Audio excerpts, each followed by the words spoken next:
जय श्री राम। जय बजरंगबली। आज हम सुनेंगे उस महापराक्रमी, महाभक्त और महाज्ञानी की कथा जो बल, बुद्धि और भक्ति के साकार रूप है। संकट मोचन हनुमान जी की पावन कथा।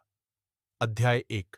हनुमान जी का जन्म प्राचीन काल में अंजना नाम की एक अप्सरा ने कठोर तपस्या की। भगवान शिव की कृपा से उन्हें पुत्र प्राप्त होने का वरदान मिला। वानरराज केसरी उनके पति थे। पवन देव के आशीर्वाद से अंजना को एक दिव्य पुत्र प्राप्त हुआ। उस बालक के शरीर से तेज निकल रहा था। देवताओं ने आकर उसका नाम रखा हनुमान। इसी कारण वे अंजनी पुत्र, केसरी नंदन और पवन पुत्र कहलाए। अध्याय 2। बाल्यकाल की लीलाएं। बाल्यकाल में हनुमान बहुत चंचल और नटखट थे। एक बार उन्हें भूख लगी और उन्होंने आकाश में चमकते सूर्य को फल समझ लिया। वे छलांग लगाकर सूर्य की ओर उड़ चले। सूर्य को निगलने ही वाले थे कि इंद्रदेव ने वज्र से प्रहार किया। वज्र उनके ठुड्डी पर लगा। उनकी हनु पर चोट आई। तभी से वे हनुमान कहलाए। ये देखकर पवनदेव क्रोधित हो गए। उन्होंने वायु का संचार रोक दिया। पूरी सृष्टि में हाहाकार मच गया। देवताओं ने मिलकर हनुमान को असंख्य वरदान दिए। अमृत, असीम बल, अद्वितीय ज्ञान और संकट मोचन बनने का आशीर्वाद। अध्याय 3। शिक्षा और ज्ञान।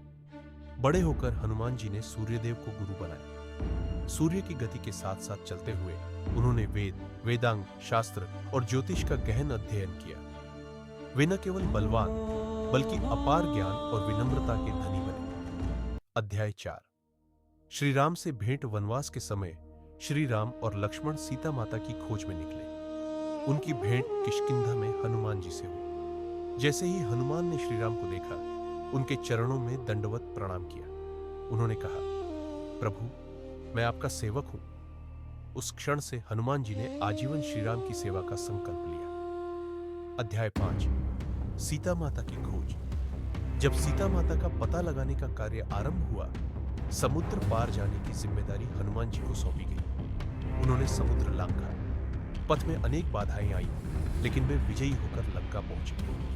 अशोक वाटिका में उन्होंने माता सीता को प्रभु राम का संदेश दिया। माता, प्रभु शीघ्र ही रावण पर विजय प्राप्त करेंगे और आपको मुक्त करेंगे। सीता माता ने उन्हें अपनी चूड़ामणि दी, जो वे श्री राम को सौंप कर लौटे। अध्याय 6।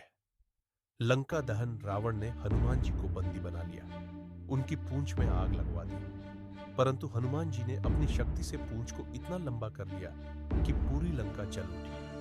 हर दिशा में आग की लपटें फैल गईं, लेकिन उन्होंने माता सीता के कक्ष को नहीं जलाया। अध्याय 7। राम रावण युद्ध में पराक्रम। लंका युद्ध में हनुमान जी ने अद्भुत पराक्रम दिखाया। राक्षसों का संहार किया। जब लक्ष्मण शक्ति बाण से गंभीर रूप से घायल हो गए, तो हनुमान जी हिमालय पहुंचे। संजीवनी बूटी की पहचान न होने पर पूरा पर्वत ही उठा लाए। लक्ष्मण के प्राण बचे। राम जी और संपूर्ण सेना ने हनुमान जी का आभार माना। अध्याय 8।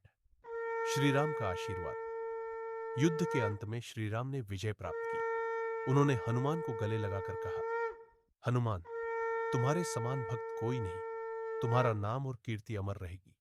जब तक राम कथा कही जाएगी, तुम वहां उपस्थित रहोगे। इसी कारण हनुमान जी आज भी चिरंजीवी हैं। अध्याय 9। हनुमान जी का संदेश। हनुमान जी हमें सिखाते हैं कि भक्ति में शक्ति है, सेवा में विजय है और विनम्रता में महानता है। संकट की घड़ी में केवल जय हनुमान का स्मरण करना ही हमारे दुख और भय को दूर कर देता है।